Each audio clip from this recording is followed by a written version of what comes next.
Je m'adresse au public et je lui dis ceci. Depuis le début, c'est moi qui dis la vérité.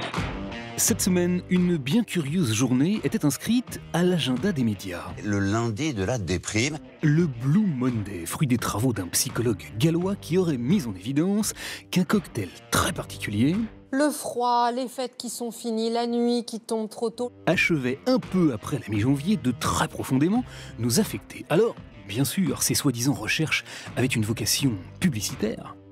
Des travaux, toutefois commandités par une compagnie aérienne, certainement pour relancer les ventes de ses billets le lundi.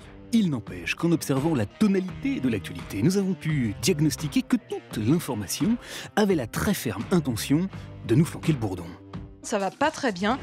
Et tout a commencé avec le recensement de la population. Figurez-vous que nous sommes désormais 66,6 millions, diable, mais que L'espérance de vie recule.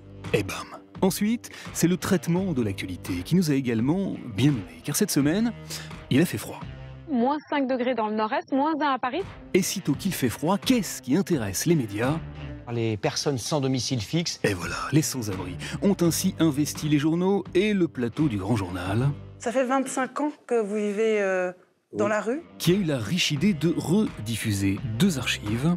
Je veux, si je suis élu président de la République, que d'ici à 2 ans, plus personne ne soit obligé de dormir sur le trottoir. Pour aller vers cet objectif, 0 SDF. Auquel le très cynique et néanmoins politique Jean-Louis Debré a réagi comme ceci. Vous croyez encore aux promesses des politiques ? Confondant. Du coup, on a appris mercredi que les Français étaient profondément lassés de leurs représentants politiques. Vous avez encore confiance en la parole politique ? Ah non. Bah non. Qui a confiance en la politique ? Que Nicolas Sarkozy était là des médias, sans blague.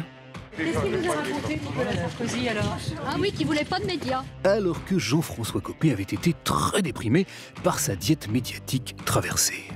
Parce que c'est évidemment très douloureux. Il s'en est longuement ouvert sur le divan de Marc-Olivier Fogiel, mais ce sont Éric et Quentin de Canal+, qui ont le mieux résumé son comeback cathodique. Je ne suis plus le même. J'ai tellement changé. À l'étranger, pas mieux, car tout ce qu'on a trouvé à se mettre sous la dent était aussi fort déprimant. Aux États-Unis, les professionnels du cinéma noir ont appelé à boycotter la prochaine cérémonie des Oscars. Et je pense que c'est à nous de faire en sorte que les choses changent. Au motif que la liste des nominés est encore cette année désespérément blanche. Ils sont tous nommés pour les Oscars, 20 acteurs, actrices et tous blancs. Tandis qu'en Pologne, le parti au pouvoir, le PiS, prend très à cœur sa mission de chasse aux sorcières. Tous ces reporters que j'appréciais, je les vois quitter la télévision les uns après les autres. Quelque chose est en train de changer ici. Voilà pourquoi, après avoir assisté à un grand coup de balai dans l'audiovisuel public, les organes de presse privés s'attendent eux aussi à être éclaboussés. On est sûr que nous serons visés parce que le pouvoir des PiS, c'est une mentalité autoritaire. Ils n'acceptent pas jamais aucune critique.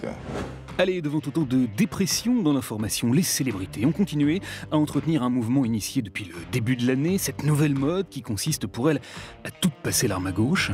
C'est une grande dame qui nous a quittés hier soir. Cette semaine, on a ainsi perdu Edmond Charleroux, Michel Tournier, le guitariste des Eagles et Ettore Scola. 1, 2, 3. Mais Donald Trump, en revanche, a réussi l'exploit de faire renaître de ses cendres la toujours aussi élégante Sarah Palin. Vous voulez un vrai commandant en chef ? Eh bien lui, il va leur botter le cul à ces gars de Daesh.